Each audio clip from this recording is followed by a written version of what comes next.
在战神4里，奎托斯的儿子阿特柔斯曾经这样问过他一句话：你见过神吗？当时听到这句话的奎托斯沉默了，他的思绪仿佛又回到了在希腊的那些日子。新入坑的单机玩家大多数或许只了解奎托斯杀光了希腊所有的神，但并不知道他究竟背负了怎样的仇恨和伤痛，才成为了玩家们所熟知的战神奎爷。所以今天我会用战神曾经的3部曲来给大家讲一讲奎托斯的故事。最初的奎托斯在斯巴达军中是一名最年轻的队长，而且他极度渴望更加强大的力量。一开始他只统领了50个斯巴达士兵，靠着自身强大的力量以及残忍的作战方式，奎托斯很快就在战场上赢得了一次又一次的胜利。他手下的军队也从50人扩张成了数以千计。虽然他深爱的老婆和女儿不想他一直身处战场之中，但是奎托斯依旧有着想要带领斯巴达征服世界的野心。直到奎托斯遇见了一支来自东方野蛮人的军队，在成千上万的野蛮人的进攻下，奎托斯所率领的斯巴达军队也仅仅只支撑了几个小时。在即将战死的时候，奎托斯大声地向战神阿瑞斯祈求，他愿意奉献自己的生命以及灵魂，希望战神阿瑞斯能够帮助自己消灭眼前的敌人。或许真的是奎托斯那不顾一切的呼救起到了效果，天空从中裂开，巨大无比的战神阿瑞斯浮现了出来，一个来自奥林匹斯的神就这样出现在了所有人的面前。阿瑞斯就这样救下了奄奄一息的奎托斯，帮助他杀死了所有的蛮族人，还让奎托斯成为了自己的仆人，并且将会把他打造成完美的战争机器。阿瑞斯赐予了他一把从冥王哈迪斯所在的冥府当中最邪恶的地方打造出的双刃，名为混沌之刃。装备上以后，混沌之刃的锁链将会同时灼烧肉体和灵魂，并且永远无法取下。这既是强大力量的代价，也是对奎托斯一个永久性的提醒他的命运已经被众神套牢。从这以后，奎托斯凭借着阿瑞斯赐予的力量和混沌之刃，以阿瑞斯的名义开始四处征伐，为他杀掉那些不信奉战争之神的人。但奎托斯却不知道自己的命运即将迎来最痛苦的阶段。他在一次帮助阿瑞斯摧毁智慧女神雅典娜神庙的时候，因为沉浸在杀戮欲望当中，奎托斯竟然亲手杀死了本不应该出现在雅典城的老婆和女儿，而造成这一切的真凶正是自己的主人战神阿瑞斯。阿瑞斯希望能把奎托斯打造成彻彻底底的杀人机器，而要做到这一切，就需要杀死仇人、无辜之人以及至亲之人。而让奎托斯杀掉老婆和女儿的阿瑞斯却不知道他已经彻彻底底触犯了奎托斯的逆鳞。奎托斯势必要让阿瑞斯付出代价。就在大火吞噬了神庙的时候，雅典城的先知对奎托斯施加了诅咒，他妻女的骨灰将会附着在他身上，永远无法抹去。斯巴达的幽灵这个名号也会伴随他的一生。自从奎托斯有了想要打破誓言的想法，妻女的幻象就会不断在脑海中出现，让他终日沉浸在伤痛之中。然而一个幽灵的出现为奎托斯指引了方向，只要他去德尔菲神殿寻找预言者亚历菲尔亚，就能找到真相。为了摆脱与阿瑞斯的誓言以及终日困扰自己的幻象，半信半疑的奎托斯踏上了前往德尔菲神殿的路。历经重重阻碍，奎托斯斩杀了无数怪物，并将3条巨蛇机关启动，打开了通往神殿的路。来到神殿，奎托斯遇见了贤者卡斯托尔兄弟。贤者见到眼前这个不带祭品甚至还蛮不讲理的凡人竟敢无视自己，于是立马伸手拦住了奎托斯的去路。但向奎托斯要祭品的人，他还是第一个。卡斯托尔随即扯掉衣服，将自己的弟弟露了出来，但奎托斯可不会在他身上浪费时间。一番激烈的大战过后，奎托斯直接将贤者卡斯托尔活活打死。见贤者的弟弟接管了身体，奎托斯直接抓住弟弟，砸穿了神殿的地面，就在半空中硬生生将连体的兄弟2人撕开，并一脚踩死了刚分手的弟弟。但预言者却被战斗波及，生命垂危。临死前，预言者告诉了奎托斯全部的真相。原来奎托斯一直以来所遭受到的幻象都是复仇女神所为，而这一切的起因要从一场比泰坦之战还要早的大战说起。在那场始于混沌的战争之中，复仇女神诞生，他们不归顺于任何一方，只为惩罚那些背叛誓言的人。而他们惩罚的第一个叛徒便是背叛了宙斯的百臂巨人埃盖翁。之后百臂巨人的身体被改造成了关押背叛者的监牢，成为了世人的前车之鉴。但随着时间的流逝，对权力的渴望逐渐侵蚀了复仇女神的内心。而此时已经密谋了多年的阿瑞斯准备推翻宙斯的政权，于是他与复仇女神结合，想要造出一个残忍无情的完美战士来完成他们的计划。不久后他们生出了奥克斯，但奥克斯的体质却让他们失望透顶。于是阿瑞斯抛弃了这个儿子，开始寻找新的完美战士，而复仇女神则将看守誓约的任务交给了奥克斯。一直到奎托斯的出现，才让奥克斯对自己母亲的忠心产生了动摇。而一开始指引奎托斯的幽灵就是奥克斯，因为奎托斯正是被阿瑞斯选中的那个完美的战争机器。为了让奎托斯绝对的效忠自己，阿瑞斯和复仇女神为奎托斯打造了3滴血计划，分别是杀掉蛮族首领的敌人之血、不信奉阿瑞斯凡人的无辜之血，以及奎托斯妻女的至亲之血。而至亲之血无疑是触犯了奎托斯的逆鳞，他势必要让阿瑞斯付出代价，哪怕他是神。而奥克斯正是因为这残忍的3滴血计划，于是就前去询问亚历菲尔亚。随后亚历菲尔亚利用真实之眼帮助奥克斯看清了父母想要推翻奥林匹斯的阴谋。但警觉的阿瑞斯先一步派出复仇女神，抓住了想要前去警告宙斯的2人，并残忍地挖下了亚历菲尔亚的双眼，将真实之眼藏在了提洛岛的提灯里。而奎托斯想要打败复仇女神，解除与阿瑞斯的契约，就必须前往海对岸的提洛岛寻找真实之眼。得知真相的奎托斯再次踏上了寻求自由的道路。就在前往提洛岛的港口，奎托斯又一次遇见了想要帮助自己的奥克斯，但在奎托斯的眼里，奥克斯始终是复仇女神的人。于是他果断地拒绝了奥克斯的帮助，带着无尽的怒火，独自一人前往提洛岛。来到提洛岛，阿基米德为阿波罗建造的雕像已经损毁，而真实之眼就在雕像脚下的提灯之中。就在奎托斯快要靠近提灯的时候，周围的场景变化成了斯巴达的城市。一位斯巴达士兵出现，并希望奎托斯能够继续带领他们四处征战，但奎托斯直接识破了幻象，哪怕周围的场景变成了自己在斯巴达的家，他也毫不犹豫地冲了出去。见无法迷惑奎托斯，复仇三女神中的美基拉和提西弗涅随之现身，并立马召唤出了斯巴达军团的幻象。奎托斯没有丝毫犹豫，直接一击就将幻象全部击溃。随后他抓住一旁美基拉的头，朝着石柱就狠狠地撞了过去。见美基拉想反抗，奎托斯直接硬生生扯下了他的手臂。紧接着提西弗涅带着邪灵出现，救下了美基拉。奎托斯可丝毫不惧，他将混沌之刃猛地插进美基拉的身体，直接将它当做武器，朝着提西弗涅就砸了过去。此时突然出现的海怪却将提灯拖入到了大海之中。奎托斯现在已经顾不得这些，当务之急就是先要把提西弗涅给弄死。但复仇女神的大姐亚历克图却突然出现，并束缚住了奎托斯。复仇三女神也悉数登场。就在他们准备处置奎托斯的时候，奥克斯突然出现，就在三女神的眼皮子底下救走了奎托斯。脱离危险之后，奥克斯将自己用作保命的誓约石交给了奎托斯。经过了这件事，奎托斯也对他放下了戒备。为了寻找前往提灯的路，奎托斯历经重重阻碍，来到了雕像的上方，利用之前从贤者那里获得的响尾蛇护符，将时间倒转，恢复了雕像原本的模样。最终，奎托斯进入到了提灯的内部，并成功的拿到了真实之眼。可就在奎托斯准备离开的时候，失去了保命手段的奥克斯却被复仇三女神抓住，而奎托斯手里的真实之眼早就已经被调包。见这种情况，奎托斯立马冲上去想要抢夺，但一旁的提西弗涅趁这个机会操纵邪灵将奎托斯手中的誓约石抢走，而没有了誓约石的奎托斯自然无法挣脱大姐亚历克图的束缚。随后，奎托斯被复仇女神关押在了由百臂巨人身体打造的监牢之中，而在接下来的日子，他们将日夜折磨奎托斯，就连响尾蛇护符也被夺走，只为让他再度成为那个对阿瑞斯忠心耿耿的仆人。奎托斯的复仇之路就这样结束了吗？ Never again. 在经过了漫长的折磨以后，逃脱的时机终于来了。美基拉因为被奎托斯砍掉了手臂，所以一直怀恨在心。就在美基拉发泄心中怒火的时候，奎托斯找准机会挣脱了身上的束缚，永别了牢笼。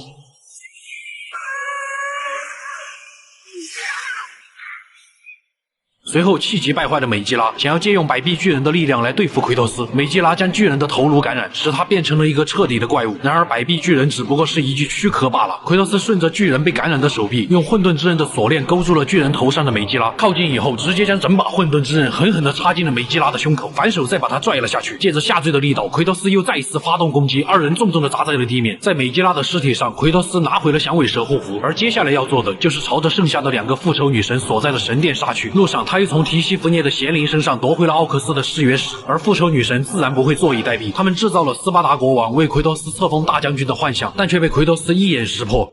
This is Sparta!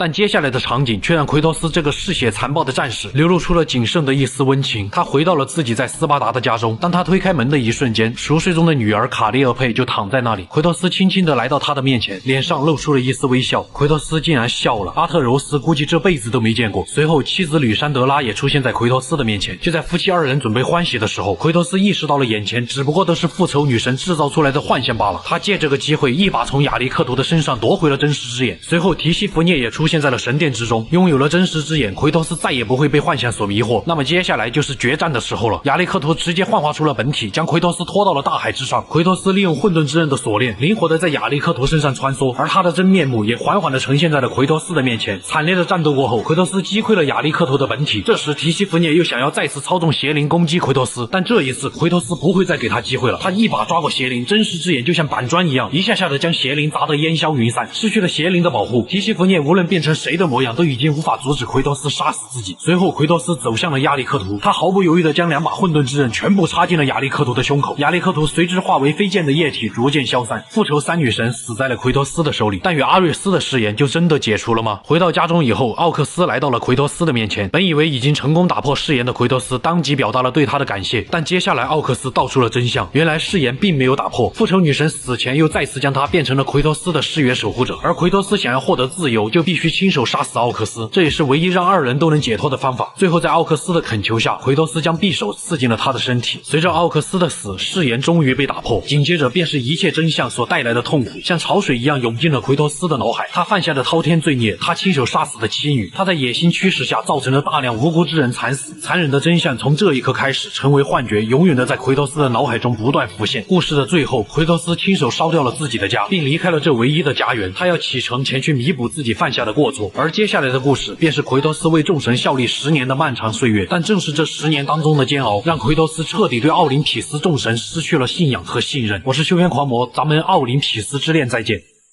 随着奎托斯打破了与阿瑞斯的誓约，他曾经犯下过的罪孽就开始不断在他脑海中浮现。为了摆脱时刻缠绕自己的噩梦，奎托斯以为众神效力10年的代价来换取众神的宽恕。而战神奥林匹斯之恋的故事也正是发生在这10年之间。此时波斯大军进攻了希腊，觉得脸上无光的众神派出了奎托斯前去迎战波斯大军，就连复仇3女神都死在了奎托斯的手里。波斯人的军队在他面前也只是如同蝼蚁。奎托斯一路杀到了波斯人的将领面前，嚣张的波斯将领还以为奎托斯只不过是一个送信的使者，言语中无时无刻都在羞辱着希腊众神。奎托斯没有跟他废话，几招就将波斯将领打倒在地。最后在将领的求饶声中，奎托斯用将领掠夺的财宝将之活活打死。路上奎托斯还解救了2位手无缚鸡之力的平民。接着奎托斯一路追杀波斯人带来的蛇妖，最终在港口撕烂了蛇妖的嘴。做完这一切，奎托斯来到山顶，他厌倦了众神交代给自己那无穷无尽的任务。话音刚落，天空中就爆发出了剧烈的光芒，随之而来的就是太阳朝着地平线迅速跌落，世界顿时陷入了一片黑暗之中。奎托斯心里明白，这不是众神对他的回应。为了搞清楚眼前发生的事情，奎托斯来到了太阳跌落的地方。随后雅典娜通过神像告诉了奎托斯前因后果。因为太阳神赫里俄斯的突然失踪，他脚下的太阳战车就失去了控制，掉入了凡间。而奎托斯现在身处的地方正是太阳神的神殿。如今随着世界陷入黑暗，梦神墨菲斯的力量也逐渐苏醒，已经有许多众神陷入了沉睡。如果不能尽快的找回太阳神，万物都会被梦神所掌控。奎托斯所要做的就是去寻找太阳神，但对于一次次去满足众神那没有尽头的要求，奎托斯逐渐失去了耐心。他只希望雅典娜能够立即清除掉他脑海中的梦魇，但现在的奎托斯完全没有资格对众神谈条件。雅典娜也只是轻描淡写的说了一句下次一定。无奈之下，奎托斯只能选择服从，就此踏上了寻找太阳神的旅程。之后奎托斯通过神殿中的黎明女神知道了原来是泰坦巨人阿特拉斯脱离了冥界的束缚，并掳走了太阳神，目的就是想要从太阳神身上获得足以毁灭世界的太阳之力。在黎明女神的指引下，奎托斯拿到了太阳神的护盾，靠着护盾，奎托斯重新唤醒了太阳神的战马。战马散发出耀眼的光辉，拖行着神殿朝着太阳神的所在疾驰而去。不久后，战马将奎托斯带到了冥界，然而冥界并不欢迎这些光辉的存在。随着战马的光辉逐渐消散，奎托斯连同神殿一起向下跌落。好在关键时刻他抓住了岩壁，而现在奎托斯正身处在冥界的边缘，看着眼前从未有凡人踏足过的土地，奎托斯明白这只不过是个开始。来到冥河边，奎托斯敲响了丧钟，冥河摆渡人卡戎随之现身。卡戎劝说奎托斯不要来趟这趟浑水，就算奎托斯成功的救出了太阳神，这些虚伪的神也不会让奎托斯轻易的从痛苦中解放。奎托斯则不管这些，他果断的拒绝了卡戎，双方一言不合，随即开始了战斗。但奎托斯却不慎被卡戎释放的地狱火焰打败，卡戎随手将奎托斯扔进了冥河里。当奎托斯再次醒来的时候，已经被关押了起来。但对于奎托斯来说，这点束缚还不足以留住他。在回去找卡戎算账的路上，奎托斯获得了神器宙斯的护手。有了神器的加持，奎托斯再也不怕卡戎释放的火焰。势大力沉的宙斯护手在卡戎脸上胡乱的拍。击败卡戎以后，奎托斯乘坐冥河摆渡船，在太阳神散发的光芒指引下，来到了冥后所在的宫殿。但就在即将靠岸的时候，岸边那一抹小女孩的身影让奎托斯彻底慌了神。眼前这个小女孩正是他日思夜想的女儿卡利厄佩。随后奎托斯一路追着女儿的身影，进入到了冥后博尔塞福涅所在的宫殿。在冥后的果园中，奎托斯见到了希腊最美的女人，而这个女人正是冥后。于是奎托斯上前礼貌地询问 Where is my daughter,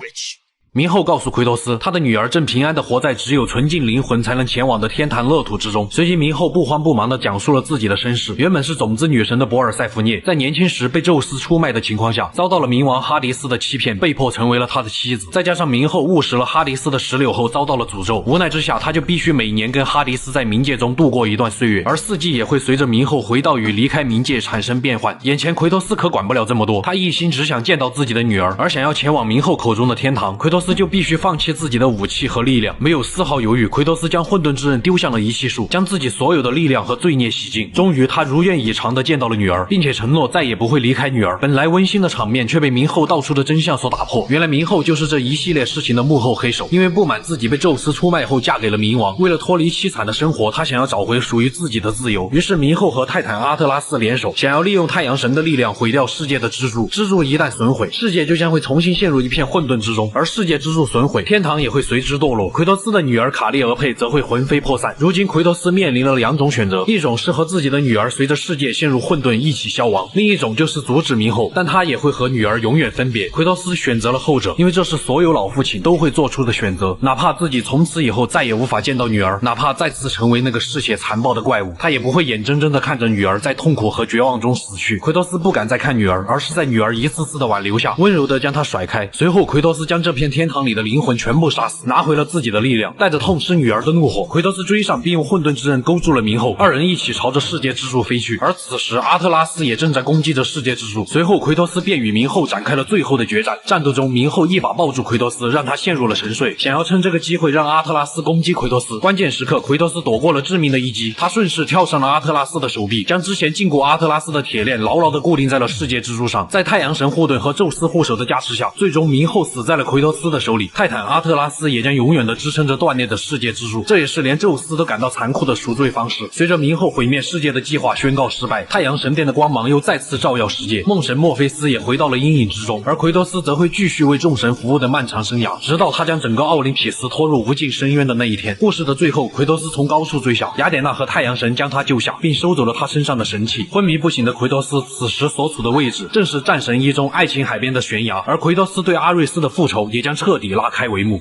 战神一故事开始的时候，奎托斯已经为众神效力了10年之久。在这10年的时间里，他无时无刻不被自己死去的妻女的幻象所折磨。一次，奎托斯身处航行在爱琴海上的船只的时候，遭遇了海怪许德拉的袭击。奎托斯在击退了海怪许德拉其中一个头以后，遇到了海神波塞冬。波塞冬希望奎托斯能够帮他杀掉这个海怪，并且赐予了他波塞冬之怒这一技能。奎托斯在寻找海怪的路上，听见了船长房间有人呼救，但是没有钥匙。就在来到船上甲板的时候，奎托斯发现了海怪。身上有钥匙的老船长也在这个时候被海怪吞进了肚里。于是奎托斯利用船上断掉的桅杆杀死了海怪。之后奎托斯进入海怪的体内，找到了老船长。老船长本以为救命恩人来了，结果没想到奎托斯拿走钥匙以后抛弃了这位老船长，任由他掉进了海怪许德拉的胃里。拿到钥匙以后，奎托斯来到老船长的房间，却发现里面的人已经被屠杀殆尽，这让他想起了曾经自己的杀戮。于是奎托斯回到甲板，宣泄自己这10年来为众神效忠的不满。这个时候雅典娜出现在了奎托斯的面前，奎托斯希望通过雅典娜能让众神为自己抹去曾经杀戮的记忆，而雅典娜在这个时候却让奎托斯去完成一个众神交代给他的任务。因为此时的战神阿瑞斯已经反叛了众神之王宙斯，想要推翻宙斯的统治。此时的阿瑞斯正在进攻雅典城，而众神交代给奎托斯的任务正是去杀掉阿瑞斯。雅典娜承诺只要奎托斯能够做到，就能原谅他之前所犯下的罪行。本就跟阿瑞斯不共戴天的奎托斯当即就接受了这个任务。在前往雅典城的路上，奎托斯对死去老船长的2位老婆也是照顾有加。当到达雅典城以后，阿瑞斯和他的军队几乎已经占领了这里，奎托斯便一路斩杀怪物前往城内。在路上他遇到了爱神阿弗洛狄特，爱神赐予了他石化的能力，以便用来清除杀死阿瑞斯路上的障碍。经过重重阻碍，奎托斯终于来到了雅典城的最高处。在那里他看见了巨大无比的阿瑞斯正在肆无忌惮地攻击雅典城。然而现在的奎托斯根本不是阿瑞斯的对手，于是他前去寻找雅典城的先知，希望能够找到打败阿瑞斯的方法。在路上他又遇见了众神之王宙斯，宙斯也赐予了奎托斯名为宙斯之怒的技能。来到先知神庙门前的奎托斯遇到了一个正在挖坟的老头，在听了老头说的一些魔言魔语以后，他进入神庙寻找起了先知。找到先知以后，先知告诉他只有潘多拉之河里面的力量能够帮助他杀死阿瑞斯。在雅典城位于千里之外的东方的沙漠之中，一个如同山岳般巨大无比的泰坦族巨人克罗诺斯正背着一座名为潘多拉的神殿，漫无目的地爬行在茫茫黄沙之中，而潘多拉之河就正在巨人的背上的神殿内。奎托斯进入沙漠以后，在雅典娜的指点下，他顺着赛壬女妖的歌声找到了巨人，吹响号角吸引巨人来到附近。奎托斯抓住巨人身上的锁链，一路朝着神殿爬去。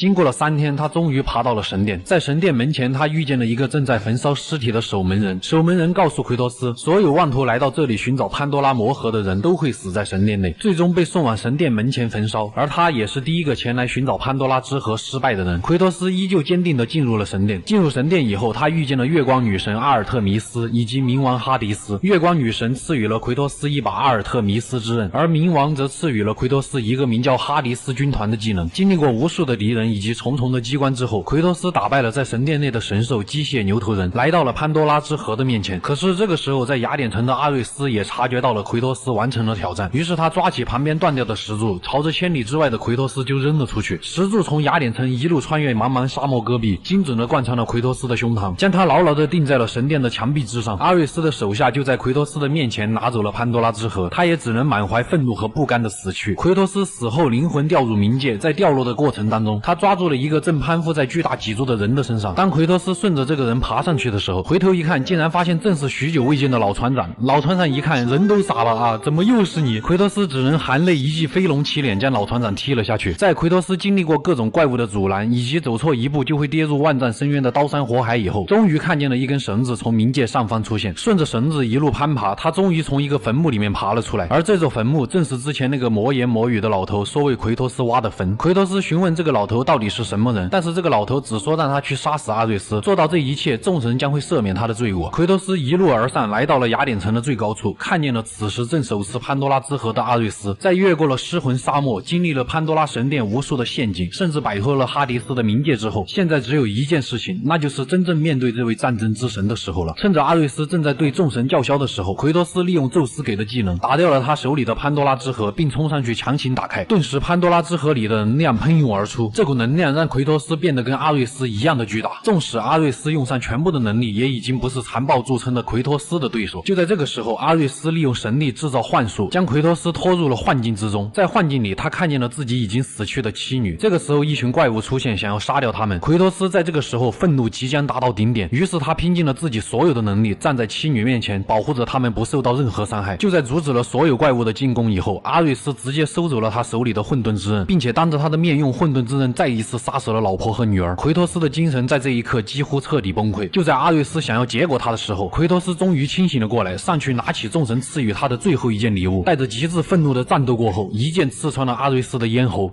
在奎托斯看来，这一切似乎已经尘埃落定。他来到了雅典娜的面前，希望雅典娜能够兑现帮他抹去那些杀戮记忆的诺言。可是雅典娜却玩起了文字游戏，她只是轻描淡写的一句：众神欠你一个人情，我们承诺将会原谅你的罪过，而现在我们已经原谅你了，但是我们并没有承诺抹去你那些杀戮记忆的诺言。明白了一切的奎托斯知道了众神已经抛弃了他，想要抹去记忆根本不可能实现，于是他绝望地登上了悬崖，面对着一望无际的爱琴海一跃而下。奎托斯经历了10年的痛苦，以及这10年来挥之不去的梦魇，而这一切在他看来都结束了。然而众神并不想让奎托斯就这样去死，就在他掉进爱琴海以后，雅典娜却硬生生将他拉回到了地面，并且告诉他，战神阿瑞斯死在了你的手里，你已经得到了众神的青睐，现在就让你来接任新的战神。就这样，奎托斯任命一般走进了战神的神殿之中，坐上了属于战神的王座之上，而他的眼神也逐渐变得狠厉了起来。这个曾经的斯巴达凡人已然成为了新的战神。然而众神对于这位新晋战神的利用和愚弄还远远没有结束，但众神也会在未来因为他们的傲慢和自私付出惨痛的代价。在经历过失去妻女的痛苦以及无数场残酷且无情的战斗过后，奎托斯终于坐上了战神的宝座。尽管奥林匹斯的神坛已经有了他的一席之位，但他身为凡人时的悲痛过往却始终将之缠绕。不仅如此，奎托斯母亲和弟弟的幻象也开始在梦中出现，而一切的源头似乎都指向了海对岸的波塞冬神殿亚特兰蒂斯。就算是雅典娜的劝说，也无法阻止奎托斯带着斯巴达的军队远征亚特兰蒂斯，因为他知道但凡跟众神扯上关系的，背后就肯定有着不可告人的秘密。就在前往亚特兰蒂斯的路上，海怪斯库拉前来袭击奎托斯的舰队。对于现在已经是战神的奎托斯来说，海怪只不过就是鼓舞士气的工具罢了。奎托斯轻松就将海怪击退。来到亚特兰蒂斯，奎托斯一路长驱直入，进入到了其中心的波塞冬神殿。在这里，他终于找到了自己的母亲卡利斯托。虚弱不堪的母亲告诉了奎托斯所有的真相，原来是奎托斯的父亲将他囚禁在了这里，就连奎托斯那个早已生死不明的弟弟德莫斯，如今也还活着。而这一切的起因要从一则预言说起。宙斯的祭司预言，奥林匹斯将会被一名身上有着红色印记的战士所毁灭，而德莫斯出生就有着红色印记。于是宙斯派出了雅典娜和阿瑞斯前去捉拿德莫斯，但当时尚且年幼的奎托斯根本没有能力阻止眼前发生的一切。随后德莫斯便被囚禁在了死之领域，并终日遭到死神塔纳托斯的折磨。认为弟弟已经死去的奎托斯陷入了深深的自责。为了纪念弟弟，奎托斯便在自己的身上纹了与弟弟相同的印记。如今奎托斯想要找到弟弟，就必须回到斯巴达的阿瑞斯神殿寻找线索。母爱是伟大的，尽管被下了不能说出奎托斯父亲是谁的诅咒，母亲也依旧说出了这惊天的秘密。造成这一切悲剧的幕后黑手正是众神之王宙斯，而宙斯也是奎托斯的亲生父亲。很快诅咒便生效了，奎托斯只能眼睁睁地看着母亲变成了一只丑陋的怪物，强忍着内心的悲痛，奎托斯亲手杀死了自己的母亲。看着母亲在痛苦中逐渐消散，奎托斯的怒火早已一发不可收拾，命运又再一次将他推向了疯狂的边缘。带着心中的悲愤和怒火，奎托斯踏上了寻找弟弟德莫斯的路。路上，泰坦希拉赐予了奎托斯名叫希拉祸害的技能，作为交换，奎托斯释放了希拉，拥有了可以将火焰附着在雅典娜之刃上的奎托斯。在经过了与海怪斯库拉的大战以后，由于亚特兰蒂斯核心的火山遭到了奎托斯的破坏，导致火山彻底喷发，最终神秘的海上之城逐渐沉没。就在回往斯巴达的路上，奎托斯遇见了一个正在挖坟的老头，老头说了一些魔言魔语的话，并劝说奎托斯不要前往死之领域。但奎托斯现在可不管路途有多么的凶险，毕竟德莫斯是他在这个世界上唯一的亲人了。之后奎托斯发现了死神的女儿俄里尼斯正在一路屠杀斯巴达的士兵，显然奎托斯想要寻找死之领域的行为触犯了死神塔纳托斯，但死神的举动只会让奎托斯更加的愤怒。很快奎托斯就追上了俄里尼斯，对于这个残害他手下的罪魁祸首，奎托斯没有急着杀掉他，而是硬生生扯下了他的一边翅膀。见情况不妙，俄里尼斯变回本体妄图逃走，奎托斯一路追赶，逼着俄里尼斯回到了地面。见他变回了人形，奎托斯毫不犹豫，直接将他的翅膀和手臂一起砍断，最后一刀捅死了这位死神的女儿。没有了阻碍，奎托斯回到了斯巴达，这里的士兵和百姓无不尊敬身为同胞的新晋战神。奎托斯难以拒绝百姓的热情，很快就和群众们打成一片。完事后的奎托斯来到了阿瑞斯神殿，由于奎托斯成为了新的战神，斯巴达的士兵们就开始摧毁阿瑞斯的雕像。之后根据神殿中的圣物指引，死之领域的入口就在已经沉没的亚特兰蒂斯中，奎托斯又不得不再次前往港口，准备返回亚特兰蒂斯。离开神殿的时候，奎托斯手下的副官将奎托斯曾经使用过的矛和盾交给了他，而这个副官的名字正是叫阿特柔斯。在前往港口的路上，滚烫的岩浆阻挡了奎托斯的去路。正好此时一个叫弥达斯的国王出现，他通过神明的赐予获得了能将自己触摸的任何东西变成黄金的能力，但他却不慎将自己的女儿也变成了黄金。这件事情导致弥达斯的精神已经到了崩溃的边缘。奎托斯见到这种情况，心生怜悯，想要帮他解脱，于是便将这位老国王丢入了岩浆之中。一瞬间，弥达斯连同岩浆一起凝固成了黄金。顺着黄金铺成的道路，奎托斯来到港口，并乘船踏上了再次前往亚特兰蒂斯的路。在已经化为废墟的亚特兰蒂斯中，奎托斯开启了前往死之领域大门的机关，并成功的来到了这个介于冥界和人界之间的位面。在斩杀了无数的怪物和历经了危机四伏的机关以后，奎托斯终于找到并救下了自己的弟弟德莫斯。但德莫斯却因为当年奎托斯没有保护好他，导致他遭受了几十年的折磨而心生怨念，随即立马对奎托斯大打出手。毕竟奎托斯心中有愧，战斗中他并没有对德莫斯下死手，可德莫斯却没有丝毫的留情。但就在这时，死神塔纳托斯突然出现，抓住了德莫斯。因为奎托斯杀了他的女儿，他要让奎托斯也失去亲人，随即便跳下了深渊。好不容易找到亲人，奎托斯可不会轻易的放弃，他拖着重伤的身躯紧跟着就追了上去。就在关键时刻，奎托斯救下了德莫斯。见哥哥都做到这种份上了，德莫斯心中的怨念也彻底消散。随着奎托斯将自己的矛和盾交给了德莫斯，两兄弟之间的矛盾也彻底化解，而他们也将和死神展开最后的决战。战斗一触即发，在兄弟二人齐心协力的进攻下，就算是这位死之领域的主宰也有些招架不住。随即死神变化出了恶魔本体，瞬间强大的力量爆发，死神一把抓过德莫斯，狠狠地拍在了峭壁之上，全力的一击让德莫斯当场死亡。奎托斯身边亲人一个接一个的死，如今就连这个自己苦苦寻找的弟弟，这个他最后的一个亲人都死在了自己的面前。奎托斯那无尽的怒火猛然爆发，这是一股让死神都为之颤抖的滔天杀意。这股杀意化为实质的能量，渗透进了奎托斯手上的双刃之中，带着灭绝一切的一击，在死神被双刃上附着的烈焰焚烧下，逐渐退回了人形。这一刻，奎托斯反而成为了那个收割生命的死神。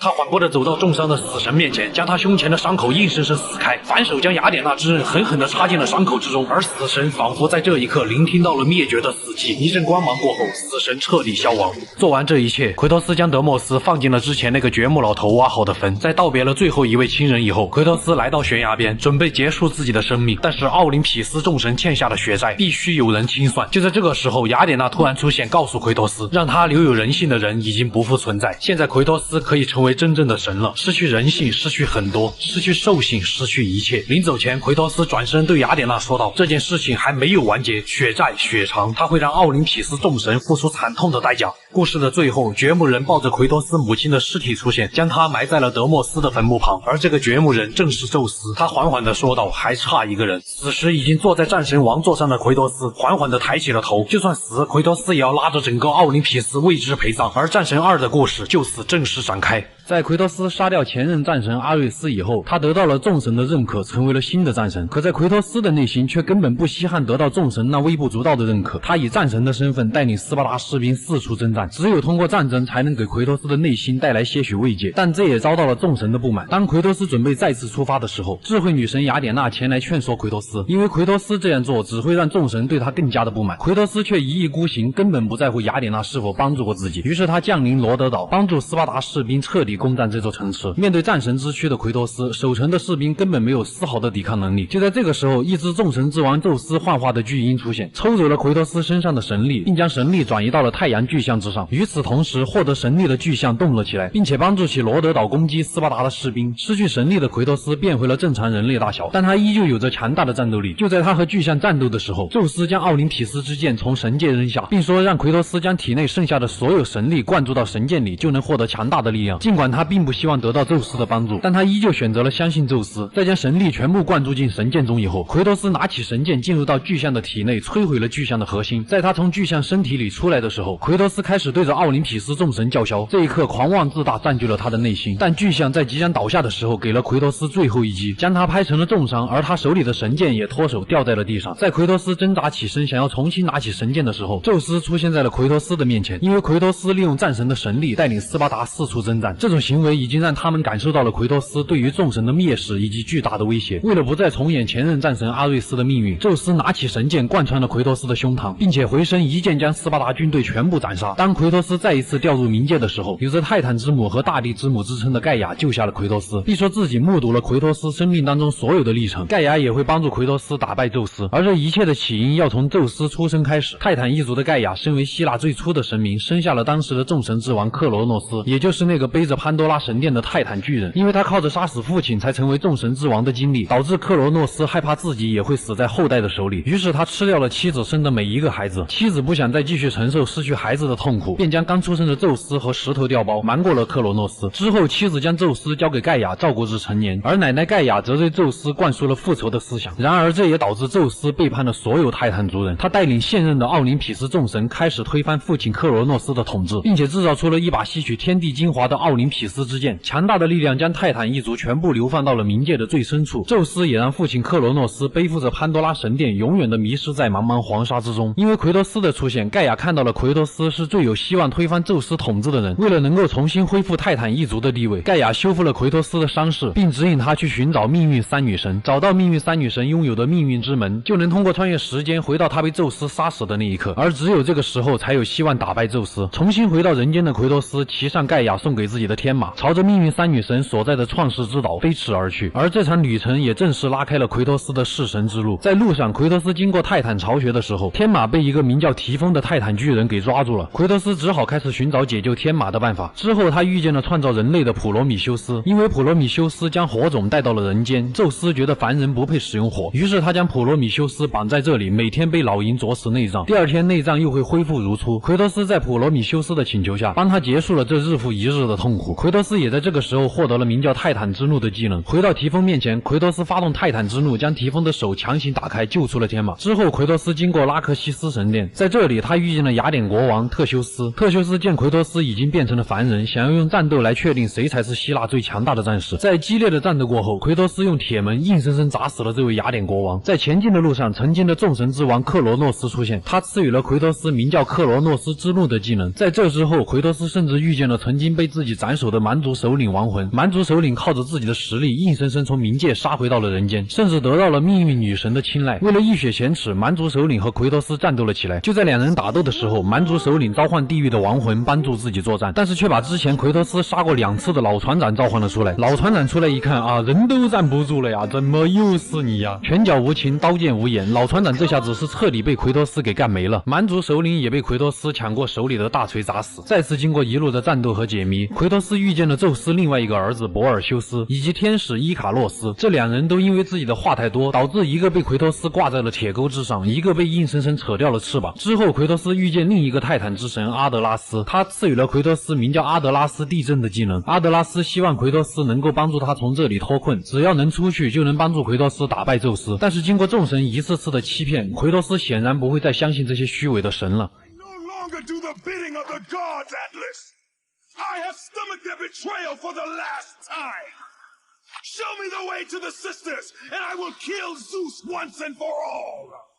在阿德拉斯的帮助下，奎托斯终于来到了命运女神所在的神殿。在神殿内，他见到了命运三女神。显然，命运女神不会帮助奎托斯杀掉宙斯。话不投机半句多，就在战斗的过程当中，命运女神将奎托斯拖入了他在跟阿瑞斯战斗的前一刻，想要直接破坏当时杀死阿瑞斯的那把巨剑。没有武器的他肯定会死在阿瑞斯的手下。在奎托斯的阻拦下，两个命运女神分别被奎托斯用手里的雅典娜之刃爆头。而命运交织大厅里面的最后一个女神，同样也被奎托斯用铁锥扎穿头颅死去。历尽千辛万苦，奎托斯终于进入到了命运之门，回到了自己被宙斯杀死的那一刻。宙斯非常诧异命运女神竟然会帮助奎托斯，而奎托斯只是淡淡的说三姐妹已经死了。明白过来的宙斯和奎托斯战斗了起来，两人在战斗的过程中互相抢夺奥林匹斯之剑。然而这种没完没了的打斗让奎托斯直接放弃了抵抗，他转过身去让宙斯了结自己。就在宙斯想要动手的时候，奎托斯转身抓住了他，然后扭断他的手臂，定住双手，将奥林匹斯之剑直接刺进宙斯的身体。眼看大仇即将得报，雅典娜却在这个时候冲了出来，阻止了奎托斯。看着宙斯想要逃走，奎托斯甩开了雅典娜，拿起奥林匹斯之剑对着宙斯就刺了过去。可是在这个时候，雅典娜却帮宙斯挡住了这一剑。宙斯趁着这个机会逃之夭夭。就在雅典娜临死前，他告诉奎托斯，宙斯之所以这么想杀死他，是因为恐惧，而这份恐惧来源于他的父亲克罗诺斯。因为奎托斯正是这位众神之王宙斯和一个凡人的私生子，所以宙斯害怕重演自己当初推翻父亲的历史。现在宙斯逃走，众神都将会是奎托斯的敌人，雅典娜就这样死去了。奎托斯此时已经不管谁才是他的父亲了。拥有着操控时间能力的他，再次来到了命运交织大厅，利用命运之门回到了泰坦一族和宙斯大战的那一刻。而见到奎托斯的盖亚低下了头，并对他说道，我们一直在等你，斯巴达的幽灵。奎托斯表示了自己想要和泰坦一族联手推翻宙斯的统治以后，他再次利用时间能力将泰坦一族拉回到了自己的时代。奥林匹斯山上，宙斯对众神商议着如何对付奎托斯。就在这一刻，大地开始震颤，奥林匹斯神殿正在剧烈的摇晃。众神来到神殿外向下看去，奎托斯正带着泰坦一族朝着奥林匹斯山上爬去。他已经在神的阴霾下苦苦忍受了漫长的时间。如果奥林匹斯众神想要阻止他的复仇，那么整个奥林匹斯都将会不复存在，属于神的时代是时候结束了。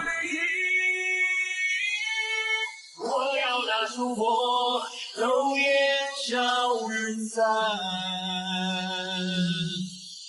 在古希腊，代表着神权的奥林匹斯山上，奎托斯站在大地之母盖亚的肩上，带领着泰坦一族朝着以宙斯为首的众神攀登而去。或许是因为在第一次泰坦之战中，这些高高在上的众神取得过胜利，于是他们丝毫不惧身形犹如山岳般大小的泰坦一族，纷纷从山巅跳下，率先发动进攻。伴随着海神波塞冬从山巅一跃而下，这场弑神之战彻底拉开了帷幕。波塞冬那渺小的身躯裹挟着千钧之势，重重地打在了泰坦的身上，将泰坦拖入了大海之中。紧随而至的便是无数的触手从水面出现，众多泰坦被这些海怪触手一个接一个从峭壁之上拽下，大地之母盖亚更是差一点被这些触手穿透心脏。而此时站在盖亚身上的奎托斯也在拼命地为盖亚清退海怪，波塞冬更是在这关键时刻手持三叉戟出现在了盖亚的头顶。如今的奎托斯可是有着一身这些众神曾经赐予他的神力，在为盖亚解决了身上的海怪以后，奎托斯跳上了盖亚的手臂，盖亚那犹如山岳般的拳头直接砸在了波塞冬幻化的神像之上。奎托斯抓住这个机会，将波塞冬的身体从神像之中拽了出来。失去了神力的神像也随之消散。就在刚刚还叫嚣着这是奎托斯最后一次蔑视神的波塞冬，现在就像一滩烂泥一样瘫在地上。奎托斯没有丝毫怜悯，直接对波塞冬展开了游戏界真正意义上的第二人称殴打。不可一世的海神波塞冬最终被奎托斯戳瞎双眼、扭断脖子以后扔进了大海之中。随后波塞冬的身体化为一股能量，100丈高的巨浪瞬间席卷了无数的山峰，无数的村落被掩埋在海水之中。但奎托斯丝毫不在乎这场因他是神而引发的灾难，他眼里只有对宙斯那无尽的杀意。随后奎托斯在盖亚的帮助下来到了山巅的神殿之中，如今那些自命不凡的众神几乎都死在了奎托斯的手里，掌管命运的三姐妹也拿奎托斯没辙。那接下来就是干掉宙斯的最好时机，但宙斯毕竟是掌管众神的神王，见奎托斯如此嚣张，宙斯也再也无法容忍奎托斯的行为，于是他直接凝聚出了威力无比强大的雷电，仅仅只一招就几乎将盖亚的手臂击穿。奎托斯和盖亚也因此朝着冥界跌落。可就在两人勉强攀附在悬崖上的时候，盖亚却直接说道，奎托斯只不过是他们泰坦一族与宙斯争夺神权路上的一颗棋子而已。最终奎托斯只能继续朝着奥林匹斯山下的冥界跌落。就这样，他又一次死在了神的利用之下，但他可不会就这样甘心的去死，无论付出什么样的代价，他势必要将奥林匹斯夷为平地。之后跌入冥河的奎托斯在片刻之间体内的神力枯竭，背上的雅典娜之刃沦为废铁。就在奎托斯艰难的爬上岸以后，雅典娜的灵魂出现在他的面前，随后雅典娜竟然以自己死后看见了他以往看不见的真理作为理由，将奎托斯手里失去神力的双刃改造成了恶名昭著的流亡剑，并且对奎托斯说道，想要干掉宙斯就必须摧毁奥林匹斯圣火。就这样，奎托斯在雅典娜的帮助下开始了一场从冥界杀回奥林匹斯的道路。路上奎托斯遇见了火神赫菲斯托斯，火神正是因为奎托斯之前打开了潘多拉魔盒，才被宙斯一怒之下囚禁在了冥界，而潘多拉魔盒正是由这位火与工匠之神打造，并且一开始宙斯将人类的所有虚伪、贪婪、痛苦、嫉妒等邪恶情绪以及一股神秘的力量封印在了魔盒里。为了这些力量不会再次被散播到人世间，宙斯就打算将魔盒放在奥林匹斯圣火之中，而这种圣火是任何人都无法触碰的。但圣火孕育出了一个名叫潘多拉的小女孩，也只有这个小女孩能够熄灭圣火。然而火神却因为和潘多拉建立起了父女情，不想失去爱女的火神就让宙斯把潘多拉魔盒放在了另一个绝对安全的地方，而这个地方正是宙斯的父亲克罗诺斯的背上。可魔盒最终还是被奎托斯所打开。当奎托斯打开魔盒的那一刻，里面的所有邪恶情绪都被释放了出来，而那股神秘的力量也随之消失不见。随后宙斯以及众神就被这些邪恶情绪影响，才会让宙斯觉得奎托斯会推翻自己的统治，最后在罗德岛设计杀掉了奎托斯。可让宙斯没想到的却是奎托斯的潜力超过了他的预料。回到冥界这边，奎托斯在经历了无数的战斗和机关陷阱以后，终于来到了冥王哈迪斯的面前。然而哈迪斯却先下手为强，想要用锁魂钩强行勾出奎托斯的灵魂，但在奎托斯看来，区区冥王而已，根本无法阻挡他复仇路上的脚步。奎托斯直接硬生生拉回了自己的灵魂，反手夺过他手里的锁魂钩，强行勾出了冥王的灵魂。冥王一死，刹那间整个冥界大乱，所有妖魔鬼怪发疯似的涌入人间。而现在的奎托斯要做的就是跟着这些鬼魂回到人间，完成他的复仇。奎托斯再一次回到奥林匹斯山，在半山腰，奎托斯碰巧遇见了盖亚。盖亚见到奎托斯，本想辩解自己刚刚的行为，但奎托斯可不管那么多，既然你是下棋的人，那么我就是负责斩断棋盘的怪物。于是奎托斯毫不留情的直接将盖亚仅剩的手筋挑断，将盖亚送入了冥界。紧接着奎托斯见到太阳神赫里俄斯正在和泰坦交手，泰坦那几乎撕破空间的一掌将太阳神狠狠地拍到了悬崖之上。奎托斯趁这个机会来到太阳神面前，重伤的赫里俄斯见到眼前这位杀神已经没有了半点的傲气，连忙求饶，并且声称只要奎托斯跳入奥林匹斯圣火就能获得其中的力量。可笑的是，火神早在之前就已经告诉了奎托斯圣火不能触碰，这些所谓的神的虚伪一时间展露无遗。没有丝毫犹豫，奎托斯直接抓起太阳神的头，活生生给他扯了下来。顿时天空被乌云所笼罩，陷入了无尽的黑暗之中。这位象征着让光明普照大地的神明，最终也不过成为了奎托斯手里的手电筒。而下一个便是代表着商业畜牧业的神赫尔墨斯。行动敏捷的赫尔墨斯不断地对着奎托斯言语羞辱，但常在河边走，哪有不湿鞋？赫尔墨斯因为自己的大意被奎托斯抓住。既然赫尔墨斯觉得自己是奥林匹斯第一块，那么奎托斯也不介意一刀刀将他的鞋给扒下来。随着赫尔墨斯的陨落，一股带着瘟疫和疾病的力量被散播到人世间。奎托斯穿上赫尔墨斯的鞋，继续朝着山巅前进。就在前进的路上，他遇见了神后赫拉，也就是宙斯的妻子。随后赫拉放出了大力神海格力斯，海格力斯本身就嫉妒奎托斯，于是他想趁这个机会干掉奎托斯，然后接替奎托斯战神的位子。可战神岂是你想当就能当的？奎托斯二话不说，直接夺过海格力斯手里的拳套，将他按在地上疯狂摩擦。奎托斯双拳那庞大的力量，直接将海格力斯的头连同地板一起砸穿。不可一世的大力神最后就这样和下水道的垃圾融为一体。随后奎托斯顺着下水道来到了海神的宫殿，已经杀疯了的奎托斯为了离开这里，直接用波塞冬女儿的身体卡住了机关，海神的女儿也随着机关的启动一命呜呼。之后奎托斯在一处寝宫遇遇见了爱与性之神阿弗洛狄特。见爱神比较懂事，奎托斯索性就放过了他。完事后的奎托斯穿过寝宫的传送门，又再一次来到了火神所在的地方。顺带提一嘴，爱神是火神的老婆。在二人的交谈中，火神意识到奎托斯好像正在寻找那个叫潘多拉的小女孩，但本想跟奎托斯拼命的火神却突然变脸，表示可以为奎托斯打造出一把强大的武器，但需要去冥界的最深处寻找一种叫石奇的材料。然而就在奎托斯寻找石奇的路上，宙斯的父亲克罗诺斯竟突然出现。心里有感应的克罗诺斯此时已经知道奎托斯背叛了盖亚，于是他直接一口将奎托斯吞了下去。奎托斯可不会就这样束手就擒，他一路顺着克罗诺斯的食道向下滑去。当克罗诺斯感觉到腹部的疼痛的时候，奎托斯已经划开了他的肚子，并拿到了石奇。一不做二不休，奎托斯来到他的头顶，将奥林匹斯之剑整个插了进去。就这样，曾经的众神之王也死在了奎托斯的手里。之后拿到石奇的火神为奎托斯打造出了一把复仇凶鞭，可就在他见奎托斯分心的时候，直接试图用雷电偷袭。但奎托斯岂是那么好杀的？只见他轻松的就解开了雷电的束缚，干脆就用火神面前的铁锥将其杀死。在之后寻找潘多拉小女孩的路上，神后赫拉一直缠着奎托斯不放，忍无可忍之下，这位神后也被奎托斯一把掐死。随之而来的便是人间的植物逐渐枯萎。为了找到潘多拉，奎托斯进入迷宫，一路斩杀无数怪物，破解各种谜题，终于找到了潘多拉。或许是因为奎托斯有过自己的女儿，就在离开迷宫二人相处的这段时间里，奎托斯逐渐对潘多拉产生了父女之情。不过小女孩作为一把能够熄灭圣火的钥匙，也就是说她只能用生命去熄灭圣火。就在这一刻，奎托斯犹豫了，他抓住了潘多拉的手，但潘多拉却挣脱了奎托斯的手，义无反顾地朝着圣火跑去。可宙斯却在这个时候挡住了潘多拉的去路，并且直接将潘多拉甩了出去。仇人见面分外眼红，奎托斯直接就和宙斯战斗了起来，二人打得难解难分，神殿更是在他们的战斗下逐渐崩塌。而潘多拉这时也抓住机会，再次向着圣火奔去。就在关键时刻，奎托斯再一次抓住了潘多拉，但宙斯却在一旁对奎托斯说道：“别再像失去你的家人一样失去潘多拉。”听到这句话，奎托斯彻底愤怒了，他松开了抓着潘多拉的手，发了疯似的朝着宙斯冲去。一阵光芒过后，潘多拉随着圣火烟消云散。奎托斯打开了魔盒，可是魔盒里面却空无一物。见到眼前的场景，宙斯更是忍不住嘲讽道：“在你追寻一切、牺牲了一切之后，原来不过又是另一场失败而已。”听到这话，奎托斯那无尽的怒火再一次爆发，他一路追着宙斯来到了奥林匹斯之巅。那么接下来便是最后的决战了。就在奎托斯使尽浑身解数和宙斯展开战斗的时候，盖亚却硬生生从冥界又一次爬了回来，并且想要将二人捏死在手中。奎托斯借这个机会，直接顺着盖亚肩膀的破洞进入到了他的体内。就在奎托斯想要破坏掉盖亚心脏的时候，随后赶来的宙斯又再一次和奎托斯站在了一起。经过了极其惨烈的战斗之后，奎托斯拿起奥林匹斯之剑，将宙斯连同盖亚的心脏一起刺穿，致命的一击让盖亚的身体彻底的支离破碎。一切就这样结束了吗？然而众神之王并不是那么容易就能杀死的。就在奎托斯从他身体里拔出神剑的那一刻，宙斯的灵体突然出现，直接把奎托斯拖入到了幻境之中。而在这片无尽的黑暗里，奎托斯又再一次看见了他妻女死在自己手上的那一幕。就在奎托斯精神几乎彻底崩溃的时候，潘多拉出现了。这个小女孩用她最后的一缕残魂，唤醒了当初潘多拉魔盒中那股沉睡在奎托斯体内的神秘力量。随着奎托斯的苏醒，宙斯的灵体也回到了肉体中。奎托斯干脆直接扔掉了手里的流亡剑，用拳头一拳一拳地砸在宙斯的脸上，直到鲜血染红了眼前的一切，直到精疲力尽。压抑在奎托斯心中多年的仇恨，在这一刻全部得到了宣泄。众神之王宙斯陨落了，整个世界也随之陷入了一片混沌之中。完成复仇的奎托斯看着满目疮痍的希腊世界，心中留下的只有内疚和空虚。可就在此时，雅典娜出现了，她让奎托斯交出潘多拉魔盒里面那股神秘的力量，但奎托斯却说盒子里面是空的。得知这个消息的雅典娜瞬间明白了一切，原来早在魔盒被奎托斯打开的那一刻，那些邪恶的负面情绪早就将包括雅典娜在内的众神侵蚀，其中另一股神秘的能量则是可以战胜一切邪恶的强大力量，而这种力量就叫做希望。但希望之力早在奎托斯第一次打开魔盒的时候就已经被他吸收，直到最后因为潘多拉的帮助才唤醒了奎托斯体内的希望之力。雅典娜就是想借助奎托斯的手来获得这股力量，而奎托斯则能借助这股力量完成复仇。这一场弑神之战的幕后黑手也正是雅典娜。奎托斯终究还是逃不过被当作棋子的命运，但在如今的奎托斯看来，希望之力、雅典娜、众神都对他已经不重要了，而没有神对他才是最重要的。奎托斯拿起奥林匹斯之剑，毫不犹豫刺进了自己的胸膛，一瞬间希望之力从奎托斯的体内喷涌而出。他的复仇让世间陷入了混沌，让人间遭受了苦难，那么他就用体内这股希望之力抛洒向世间，把希望还给人间。战神三部曲最终以奎托斯的死结束了希腊的神权。但就在多年以后，一位沉默寡言的文盲老父亲却出现在了属于北欧的土地上，并与自己的儿子踏上了新的旅途。属于战神的故事还远远没有结束。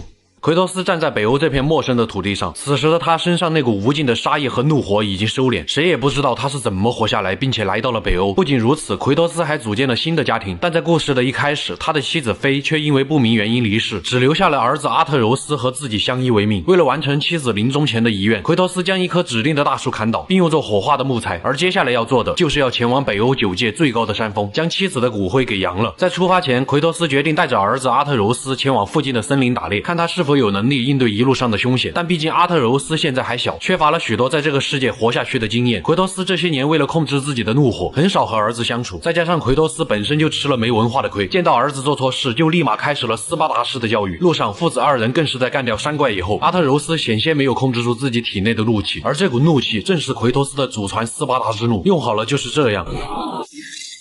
没用好就是这样。奎托斯见儿子还并没有能力应对一路上的阻碍，就带着儿子回到了家，准备过了年再说。但一位不速之客的到来却改变了奎托斯的计划。一开门，这个陌生人就开始嫌弃奎托斯太矮。尽管这个瘦巴巴的老爷们来者不善，奎托斯还是压抑住了心中的怒火，只是客气的让他给爷滚。但陌生人却直接一拳将奎托斯打飞了几十米远。奎托斯这才意识到本地的神也太不礼貌了，于是立马和陌生人战斗了起来。但如今的奎托斯已经不再像是那个残暴嗜血的斯巴达战士了。最终在两人心满意足的打烂了一片小山以后，奎托斯扭断了陌生人的脖子。陌生人走得很安详，情绪非常稳定。相比于之前死在奎托斯手里的那些希腊众神，可以算是生得无痛，死得轻松了。奎托斯拖着因为战斗而疲惫不堪的身躯回到家中以后，他意识到这里已经不能待了，于是带上还未准备好的儿子，开始了前往9界最高山峰的路。就在父子二人来到一处高地后，他们发现原来是包裹住森林的防御符咒已经失效，才导致陌生人和大批怪物来到这片森林。看来是因为奎托斯当时砍掉的树的关系，而这棵树正是妻子生前指定的。带着心中的疑惑，父子二人继续踏上了旅途。路上他们认识了矮人铁匠布洛克以及布洛克的兄弟辛德里。本来奎托斯并不是很相信这些陌生人，但奎托斯手上那把妻子留下来的利维坦之斧正是由铁匠两兄弟所打造。最后两兄弟把售后给包了，奎托斯才勉强把斧子交由他们升级改造。再次前进的路上，父子二人因为一头野猪认识了一名叫弗利亚的神秘女巫。借阿特柔斯出门采药的机会，弗利亚对奎托斯坦白，他已经看出了奎托斯是一个外来的神。然而在北欧这个国度并不欢迎外来的神。奎托斯一听有点坐不住了，他才不会管这些神会怎么样，只是不想让儿子现在知道自己神的身份。弗利亚很懂事，并没有告诉阿特柔斯这件事情。在父子临走前，弗利亚还为二人施加了隐藏行踪的印记。再次启程，奎托斯带着儿子乘船来到了9界之湖。根据湖中雕像的指引，奎托斯将利维坦之斧丢进了湖中，紧接着湖面开始了剧烈的震动，世界之蛇耶梦加德从湖中浮现了出来。